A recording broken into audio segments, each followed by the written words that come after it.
Welcome back, everybody. So let's continue our exploration. So these are the labels on the edges. Now, here's the link again with relational tables. If you want to actually implement relational tables on top of the graph database, you could basically use a link like this, that is essentially a memory pointer, as what you have between a foreign key and a primary key in there. That shouldn't surprise you because this is how I started the whole story, right? We want to avoid having to join the tables by using an in-memory pointer. So now we have a node that is a person and another node that is another person, and we have a relationship type child that goes from Alberts to Hans Alberts, right? For whom is that clear? Very good. All right, so this is how we can map. And so what you now see is that a relational table can easily be implemented on top of a labeled property graph, just like a relational table can easily be implemented in a document store, right? So there's a straightforward mapping. And it's not bijective because the other direction doesn't work. You cannot easily convert any labeled property graph to relational tables like that, okay? All right, now the scary part, the type system. Well, actually, it's not scary because we've covered that already a few weeks ago. So the goal that I have here is to make you see that it's the same thing once again. I love these mappings because since the students started asking for such tables, that I actually love doing them. So what do I have here? Well, you already know the second and third column, right? That's Python and JSONic that we've seen before. These are some of the types. And then we have this first column, that is Cypher. Cypher is the query language in Neo4j. That's a query language that works on labeled property graphs. Not surprisingly, it has atomic types, integer, float, string, Boolean, date, time, date, duration, and points. That is actually new. That is the support for GIS, so Geographic Information Systems. It's actually also handling the notion of spatial location. Are you okay? Spatial location with points in space, right? So these are like graphical coordinates on the Earth, for example. But in fact, MongoDB also has that. I mean, you have plenty of systems that also have this. But this is basically the only originality in here that you've already seen. Nobody should be surprised by that and by the way it maps. So in yellow, you have the atomic types. In blue, hello list, hello map. We know them, right? Arrays and objects in JSON, list and dict in Python. No surprise here at all. But we have a new part right here, and that is the part that is specific to the labeled property graph. It shouldn't surprise you that because we have a graph, we have nodes, we have edges, and then we have paths. Paths are basically just a set of nodes connected by edges, right? A path on the graph. But these are the two primary citizens of the graph. We call an edge a relationship. It's only a matter of terminology, okay? And of course, that doesn't have any equivalent in JSON, JSONic, or in Python. You might be tempted to say, yes, that's the parent-child in the trees, right? But be careful because even though in theoretical computer science, a tree is just a spatial graph that doesn't have any cycle, that is not how the tree shape relates to the graph shape in the case of databases. So be careful about that, right? So this is why I didn't make any equivalent in JSONic or in Python. So now, this is the type systems. So what you manipulate in a labeled property graph, specifically in Neo4j with the Cypher language, is basically mostly in this list. Who is with me? Right? That shouldn't be so new to you, except for nodes, relationships, and paths. Okay. Now, what can you have in properties inside of the nodes or inside the labels? What can you, because yes, edges can also have properties. I forgot to mention that, but they do exactly the same way as for the nodes. So what can you have in properties? Well, it has to be flat. So not surprisingly, some of that goes away, and we only have the atomic types that are left. But I told you there is an exception. So now I'm about to tell you the exception. The exception is homogeneous lists of atomic types. A list of integer, a list of strings, a list of Booleans, a list of dates, a list of points, all of that is fine in a property. This is the only nestedness that is allowed in a property. Apart from that, everything is flat. For whom is that here? Right, very good. So this is a subset, but although you can only have that in a property, if you look at the query language in itself, during your querying, you can encounter all of these types over there, right?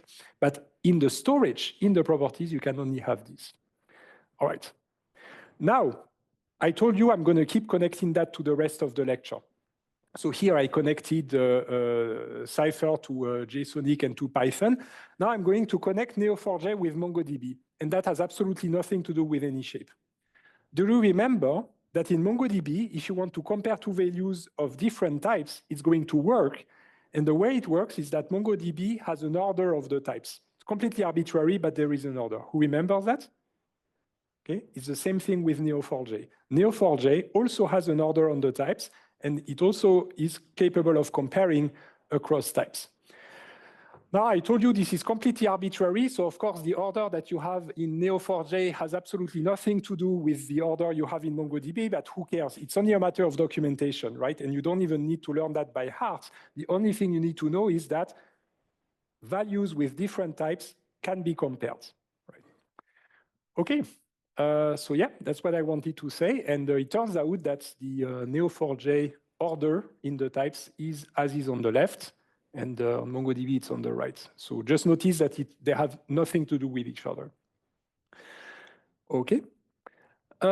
Something else that is also across shapes, and it's good to take a step back, it's what we do with nulls. So in SQL, the nulls, some people see them as absent values, some people see them as special values. I warn you that in JSON, some people make a difference and some people don't, with an absent value in an object or with an explicit null. In JSONic, we make the difference. We have the empty sequence and we have the null. In Neo4j, there is also the concept of null, but the null in Neo4j behaves, you should see it as a SQL null or as a JSONic empty sequence. This is how you should think of a Neo4j null, right? So whenever you see a null here in Neo4j, think of the empty sequence in JSONic. So what it means concretely, because null is the absence of value, I'm going to get it over time, just saying value instead of value. The way you do that is that you basically allow any data type to have a value of null, right? Just like in SQL, if you have a column that is declared as accepting nulls, any type can have null as a value, but it actually means that there's no value. We say that the type is nullable or nullable, right? Nullable and nullable are the two terms you see, right? How do you say that a type is nullable in JSONic, but in the sense of the empty sequence? It's the question mark. So if you say integer, it has to be exactly an integer, sequence of one integer. If you say integer question mark, it could be the empty sequence or a sequence of one integer. So that would be the equivalent of JSONic of a nullable type. That would be a question mark after the type that says it's either absent or it's an integer. For whom is that clear?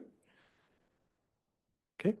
So what there is to remember here, that is a very general consideration beyond just JSONic Cypher or anything else. People have two ways of looking at nulls. They either look at it as a special value or they look at it as the absence of value. These are the two paradigms. Whenever you learn a language or a system, look at what they do with nulls. It's either or. Maybe there's a third way, I don't know, but typically it's one of the two. Okay, so I just wanted to have mentioned that. Then I'm following up on something I said earlier. Do you remember that I said the only exception in the property of something that's not atomic is a homogeneous list of values, of atomic values? I said homogeneous. Why did I say that? Because they don't have to be homogeneous, the lists in general, in Neo4j. They only have to be homogeneous in the properties. And that is, again, not new to you because we've already seen heterogeneous lists before, all the time in that lecture. We've seen them in JSONic, we've seen them in MongoDB, all over the place. And we also have them in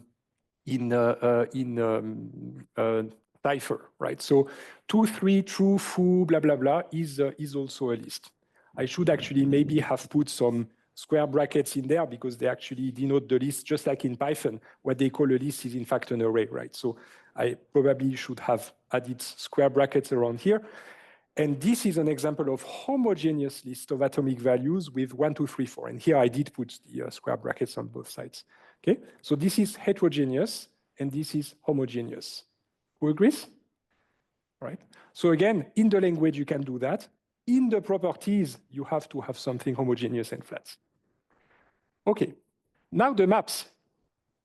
Also not new to you, a map is basically a JSON object, except that they don't use the JSON syntax. So at least they relax it a little bit, because you might have noticed that there are no quotes here. They don't quote the keys. I warned you that in some JSON implementations, some libraries accept it if you don't quote keys. In MongoDB, you don't have to quote keys. In Neo4j, you don't quote keys either. I actually don't know if they would even accept quotes. Maybe they don't even accept any quotes around the keys. It would be nice to test it, actually. But anyway, this is what it looks like. It looks similar to JSON. The only exception is the keys are not quoted. So this is an example of a map. And you realize what is a map? It's actually the set of properties of a node, right? But again, it's the same idea as here. In the actual storage of the properties of a node, you have to have homogeneous values in your list and flat.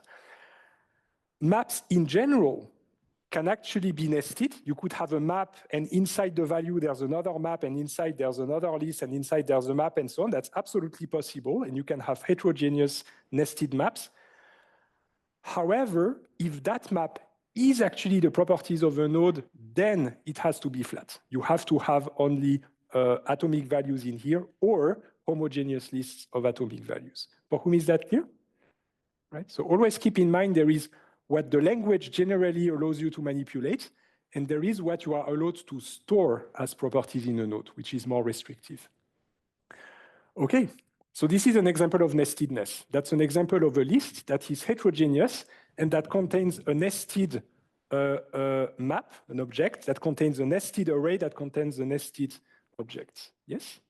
If you're only allowed to have these flat heterogeneous lists as properties and are not allowed to use, for example, an object in a property, what use cases do heterogeneous lists or objects and nested objects even have in the query language if you cannot use them? Or it just gives you flexibility in the querying. Basically, it just makes the language even more flexible. So when you query the data, it gives you more freedom. But then you can query something that is not allowed. Like what? Why? What I see what you mean.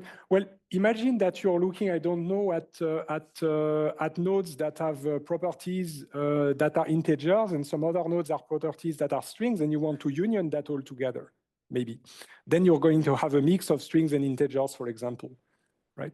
I see. So, thank you. Yeah, thank you. I would basically ask the question the other way around.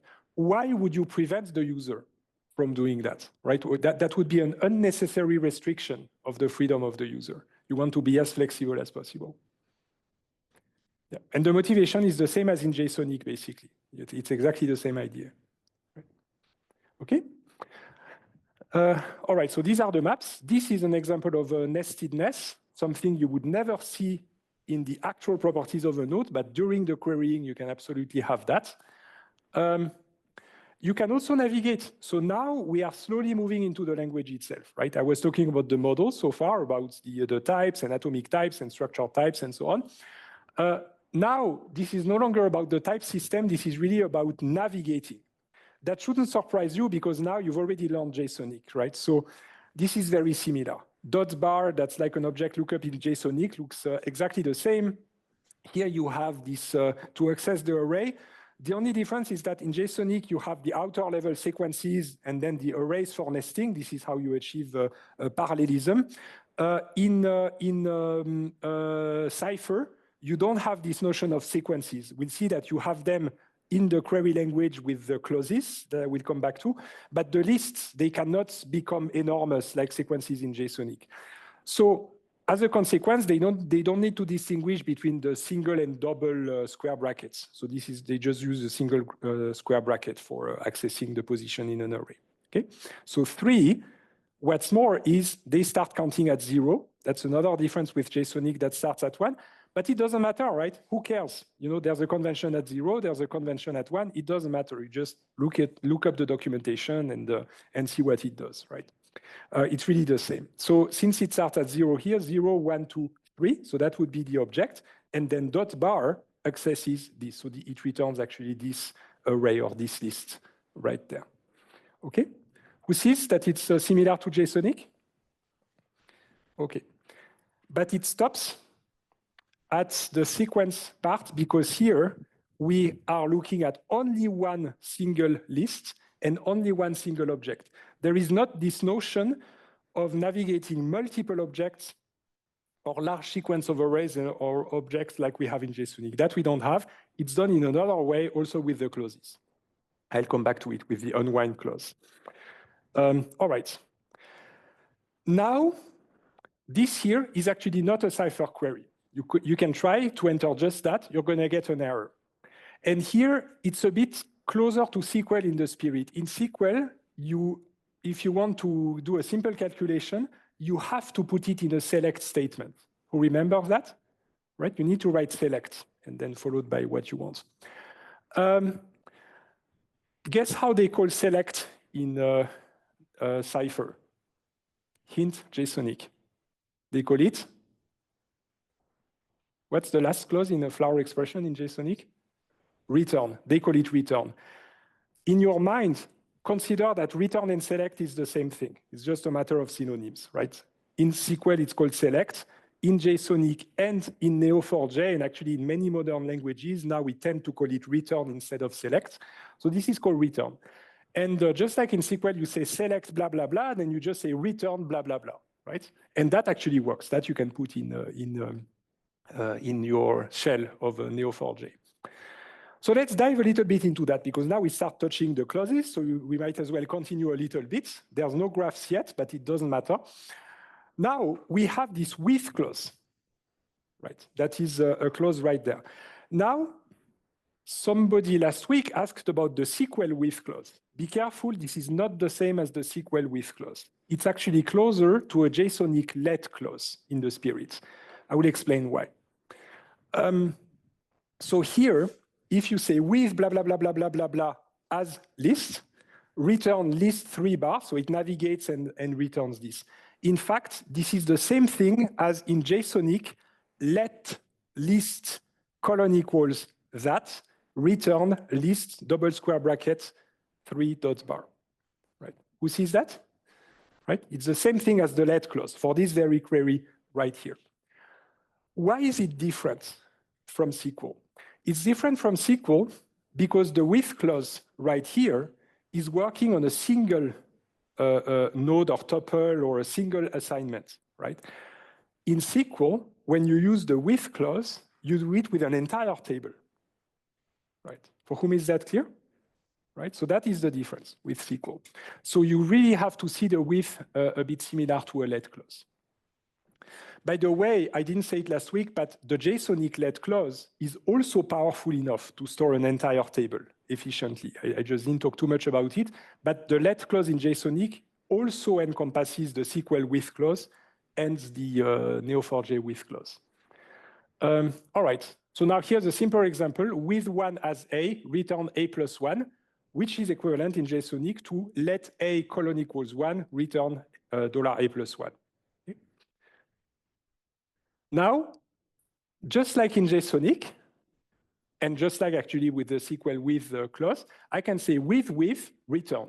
So look at what I'm doing here. I'm basically assigning 1 to A, and then A plus 1, which is 2, to B, and then B plus 2, and that query returns 4, right? Okay. So 1 plus 1 plus 2. So what did I do? I changed with return. This is the same thing in JSONic as let return, right? I told you in JSONic you have a generic order of the clauses. In SQL, it's very restricted. Now you might object, okay, yes, but in SQL too, I can have multiple with and so on. Yes, but the difference in SQL is going to become clear because in SQL, you cannot entangle the with other clauses. And here we will see that we can entangle the with other clauses, just like we can entangle the let clauses with other clauses in JSONic. So this is much closer to JSONic than it is to SQL, as we will see. What did I do in here with this little red cross that basically tells you that doesn't work? I basically have a let A equals 1 and a let B equals A plus 1 right here, and I'm trying to access A, but A actually comes from where? From the with clause 2 levels above. There is a subtlety, and this is here where it actually slightly diverges from JSONic. is that the moment I use another with clause, I'm forgetting about all the variables that were bound before, also about A. I no longer see A. So this query is going to return an error for that reason. After the second with clause, you only see B. How do I do it if I want to continue to see A? Well, I need to just add it to the second with clause. So in my second with clause, I really need every time I have a with clause to list everything I want to keep. So it could be the list of all of those from above you want to keep. You can throw away those you no longer need, and then you might add another one. Okay? In JSONic, you would just need the let B, and you don't need to repeat the A. But in Neo4j, in Cypher, you need to repeat the A. This is a slight subtlety, but in fact, it's all equivalent in terms of Turing completeness. Okay, for whom is that clear? All right. Okay. Now I could also, basically, if I start playing like a Lego game, what prevents me from creating a list right here with 1 and 2, right? That's the list returning 1 and 2. Now, if with is kind of like the let clause, plus minus this subtle difference here, if with is like the let clause, what would be the equivalent of a for clause? In JSONic, I could use a for clause, for example, to iterate over the elements of an array, right? I could say let $A be some array and let $B be the array unboxed with the square brackets. Well, the equivalent of a for clause is the unwind clause in here. So if I say with blah, blah, blah, blah, blah as A, that's basically a list or an array containing 3 objects or maps, right?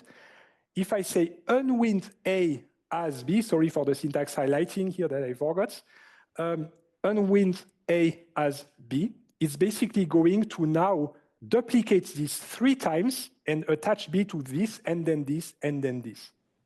That's exactly what the for clause does in JSONic, remember? So that's yet another argument for saying that because you've learned JSONic, that is actually going to be very easy to learn. That's exactly the same principles, just different cosmetics, different lipsticks, different names, but it's all the same principles. Okay, so now this is going to return basically three results, foo1, foo2, and then foo3. Who sees that? Who doesn't see that? Who sees that? Okay, I like that better. Okay, making sure everybody's following. Now, this is how it's different again from SQL, because in SQL, you can have multiple with, but you cannot entangle them with where, group by, and order by, and so on. Do you remember that in JSONic, I told you you can have a flower expression with 20 or 40 clauses in any order. The only constraints are it has to start with either for or let, and it has to end with return. Apart from that, you can do whatever you want in any order. Who remembers that? Okay. Well, I have good news. The same thing is true in Neo4j. So that's, again, one part where it's actually just like JSONic. And that's an example where I have with, unwind, with, return, which is like a let for let in JSONic, let for let return. So look at what it does. With blah, blah, blah as A, unwind A as B is going to create 3 bindings for B. Then you have b.foo plus 1, that's for every one of the incoming bindings. So the first one is going to be 1 plus 1, then 2 plus 1, then 3 plus 1, right? So I have 2, 3, 4. And then, just for the fun of it, because I like Lego games, I wrapped it again into a list, just like we could do it in JSONic too. And now I'm returning 3 singleton lists, 1 list with 2, 1 list with 3, 1 list with 4. Who sees that? Okay. So really, this here is very similar to JSONic, right? This is really, really the same idea. And in fact, you see now a growing number of languages that are adopting this approach. Who heard of the Google SQL pipe syntax? They made a lot of PR about it a couple of weeks ago on social media. Nobody saw the Google SQL pipe syntax? Okay. Well, the Google SQL pipe syntax is exactly this. Again, the same thing. Oh, you saw it. Okay, awesome.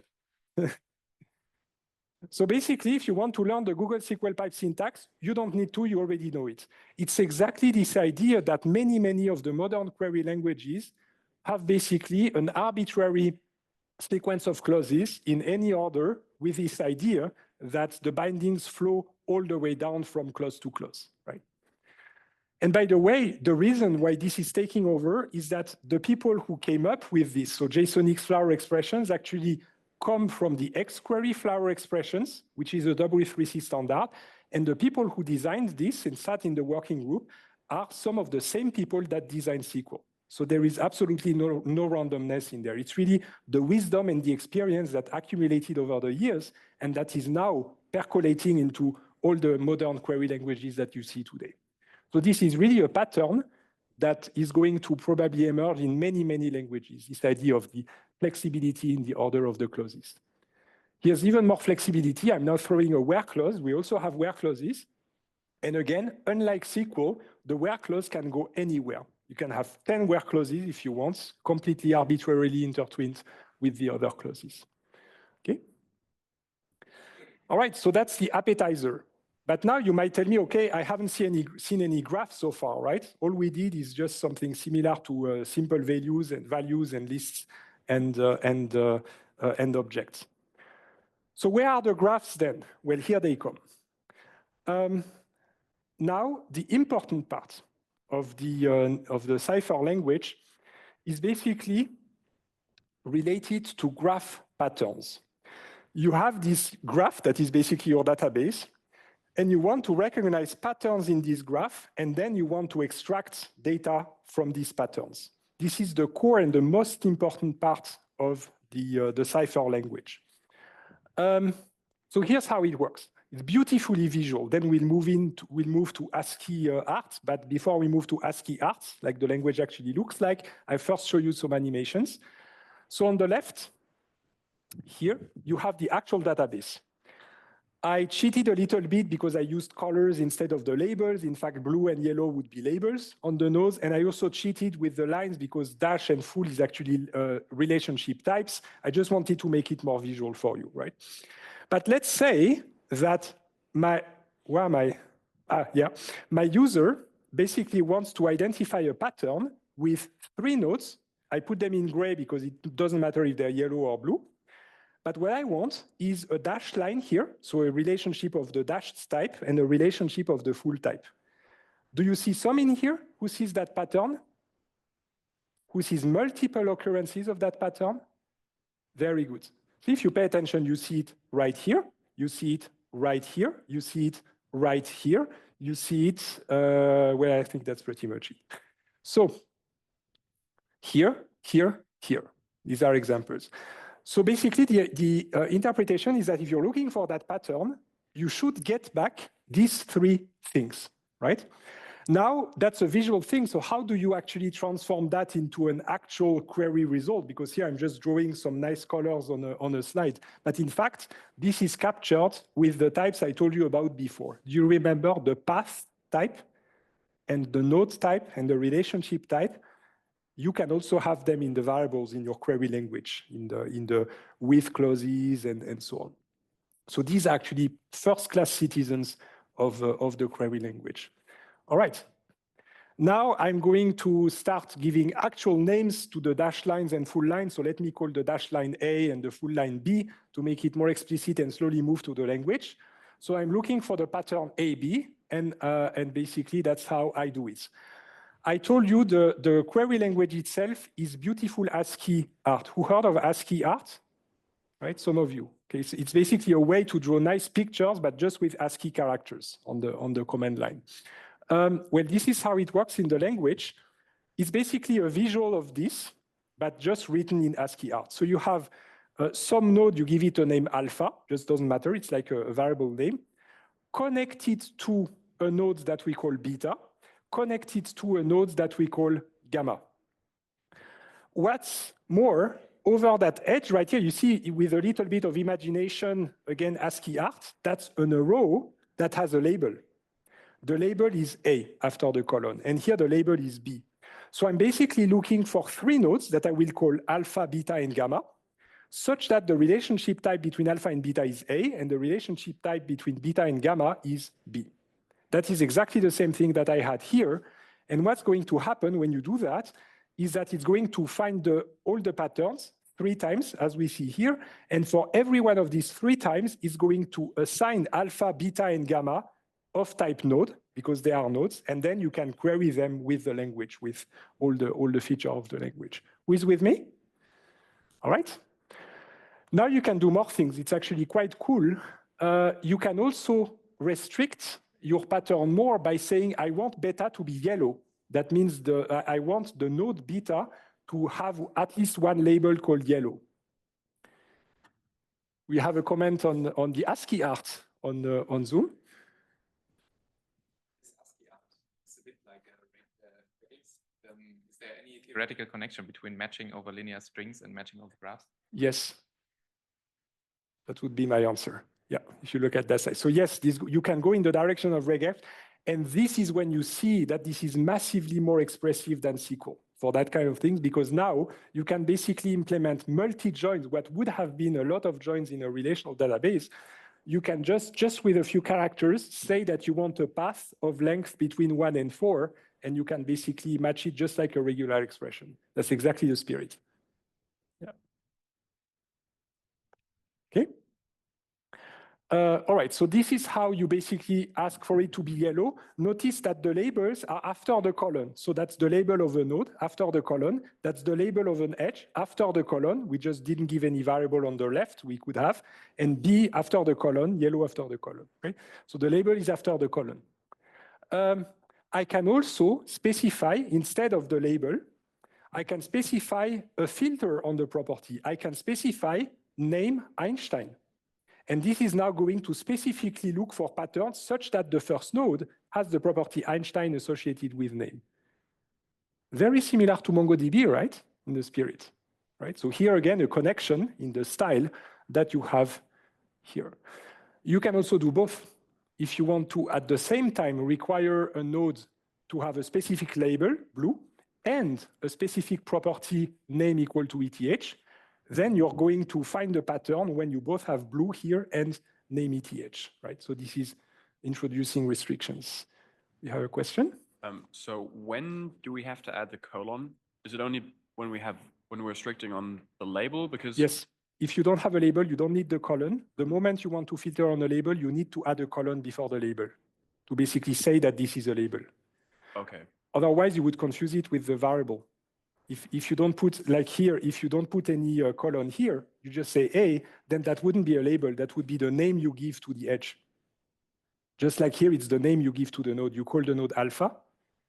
And here, if you didn't have the colon, you would just be calling that edge A and calling that edge B in terms of variables in the language. But if you have the colon, that says that it's filtering those edges that have the type A and those edges that have the type B. Just like here, on the left of the column, that's the name of the variable that you want to connect the nodes to. On the right of the column, that's the label that you want to filter. Does it make sense? Yeah, I was just mainly confused because on the previous slide, when you were filtering on the properties, you didn't have a colon. So it just said alpha and then... Exactly, but because that's not a label. Yeah, exactly. Yeah, it's a property. And when you have both, you have the colon before the label, and then you don't have any colon before the property. Okay? Very good. It's nice that you go into the details. All right. So now, because you appreciate ASCII art so much, it also allows you to revert the edges. This is the power of the language. So you can even say that you want alpha to go to beta to go to gamma and delta to go to gamma, right? So you can also have a reversed edge like this. By the way, the new lines don't matter here. You could also have it in a single line. That will find this pattern. Who sees that this is basically the same pattern? Yeah, very good. All right.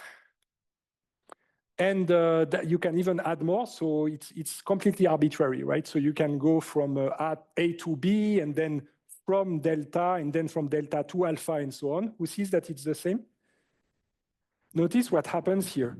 I'm reusing the same variable here and here, which means that here I really want an undirected cycle. I really want to come back to alpha in here. Okay? So this is very important. Of course, now you're going to tell me this is linear because it's text, right? So it's not going to capture all patterns. It's no problem at all. If you want more complex pattern, you can just use more clauses and more filtering in a different way, right? But if you have a path, undirected path with arbitrary directions, you can really just write it in a single pattern like this. Okay, now the regex-like aspect of it, if I want a path between alpha and beta of length between 1 and 4, this is how you do it, very powerful. Imagine doing that in SQL just for a few seconds. Who would be scared? Imagine I give you at the exam, do that with SQL. I'm not going to do it, right? You would be scared. But you see the power of the language, basically, that here with just a few lines, you can do it. This is the reason why when you use a query language, you really have to make sure the query language corresponds to the shape of your data and corresponds to your use case. If you use the wrong query language, if your data has a certain shape, but you use a query language that is designed for another shape, you will make it work. It's altering complete, but it's going to be like putting a square peg into a round hole. That's really the idea here. If you were to specify a pattern that is an underspecified cycle, will the same cycle be picked up multiple times, starting different points in the cycle? I think so. So if you have different ways to attach the, oh, do you mean if I have an undirected, do I have an example here? No, I don't. Do you mean if you connect here A and B, but without the arrow, like NB, AB directly connected without specifying the direction, whether it's going to attach both ways? Is that the question? I think so, yeah. Yeah. So I think it's going to attach it in the two ways. It's looking for all the combinations of alpha, beta, gamma that give you that pattern. And then there will be multiple bindings, multiple matches. I'm looking at you, but actually it's the person on Zoom that I'm waiting for to say if that answers the question. Yes, exactly. Thank you. All right. So yes, what did I do here? Yes, it's the match clause. So what do we do with these patterns? Well, you put them in a match clause. Because if you put that ASCII art inside the match clause, it's going to generate variable bindings, just like in JSONic, like any clause does. And it's going to assign alpha, beta, and gamma in every possible binding in turn to every match.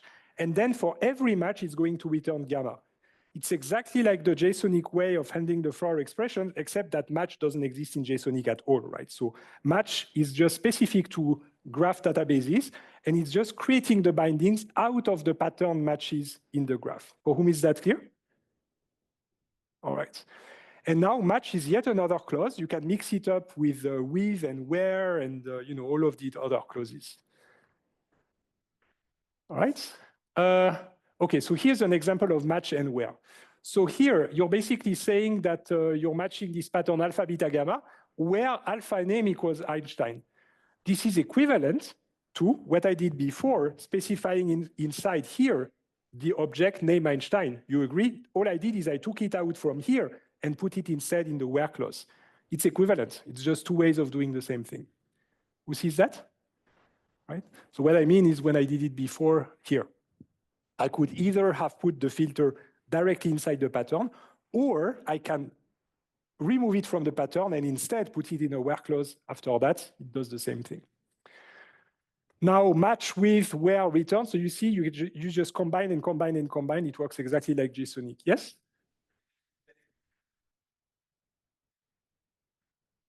The optimizer does whatever it wants. What the query language gives you is it's declarative. It says what you want. It might be that when you give this query to Neo4j, it figures out that it actually would be faster if it did it in this way. Right? It does whatever it wants. The only thing is that it shouldn't be, you shouldn't notice. Right? It can do whatever you want as long as you don't notice the difference in the results. You will just notice that it's faster. Does it answer the question? Awesome. That's the beauty of a declarative language. All right, and here's an example where you have match with where return. Actually, you can do whatever you want now. And again, one more resemblance with JSONic. Do you remember that I told you in JSONic, the flower expressions can be described formally and mathematically with tuple streams that are basically streams of variable bindings. Do you remember that? Where I told you that you can view them as physical data frames in between each clause. Who remembers that? I had tons of slides about that. Where between the for and the let, I showed you a data frame, and then between the let and the where, I showed you a data frame, and so on. It's exactly the same thing here. And again, there's no coincidence here. It's just the way that modern query languages are going with these sequences of clauses. And in between the clauses, this is much more beautiful than SQL because you don't have that in SQL. In these modern query languages, you can mathematically describe what's in between the clauses. And this is why you can connect the clauses in a generic way and not, as in SQL, only as a fixed select from where group by having order by limit of sets. Right? So this formalism of the tuple streams, it's not called like that in Neo4j, but it's the same thing, is absolutely fundamental to all the modern query languages. All right. Now, just like in SQL and in MongoDB, and in JSONic, actually, even though we didn't fully advertise it yet, you can update the data. How do you update the data in a graph database? By creating nodes, by creating a path between the nodes. And that's what the create clause does. If you say create Einstein scientist, Einstein, Albert, ETH University, blah, blah, blah, this is basically a sequence of patterns. I basically have 3 patterns in here where I have Einstein that is again here, and Einstein must have visited ETH. What am I saying here? I have a node with these properties and label. I have another node with this label and property, and I have an edge with the relationship type visited between my 2 nodes.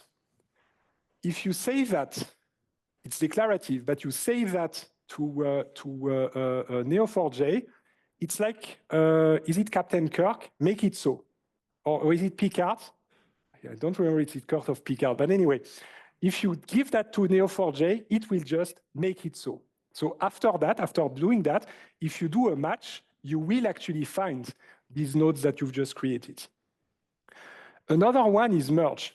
Merge is a bit subtle. It's like create, except that if the nodes are already there, then it's not going to duplicate them. It's just reusing the ones that are still here. If everything is in here, merge will actually modify nothing, right? So merge is really the idea of creating only what is not there yet, okay? And then it's followed by a return clause because merge does not only make sure that what wasn't there exists, it also binds the variables so that subsequent clauses can then access them. So we can have merge and then with unwind, match with where, and so on, and then return.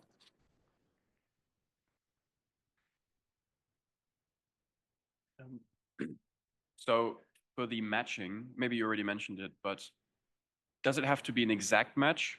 So let's say if there was another node that also had an additional property job, is it sufficient if name and first matches, or does it also need to not have the property job? No, it is sufficient. This is unlike MongoDB. So in MongoDB, it would be an exact match. Here, it's really just sufficient to have the property. It's not going to make sure it doesn't have any other properties, yeah, as far as I remember. Okay, but it's good to be aware of this because what you're discussing here is basically all the cosmetics of the language. And if you're aware of the design decisions that a language can have, then when you learn a new language, you already know which questions to ask. How are nulls handled? What are the data types? Is it homogeneous? Is it heterogeneous? Does it have flower expression like clauses and so on and so on and so on? So this is the idea, right?